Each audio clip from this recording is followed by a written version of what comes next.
बुद्धं शरणं गच्छामि धम्मं शरणं गच्छामि संघं शरणं गच्छामि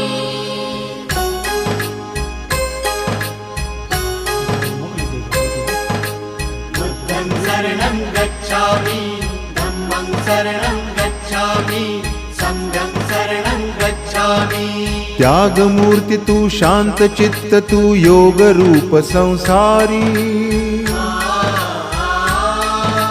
दया प्रेम अन मानवतेचे प्रतीक तुझी ईश्वरी सिद्ध मूर्ती सिद्धार्थ गौतम सकलांचा स्वामी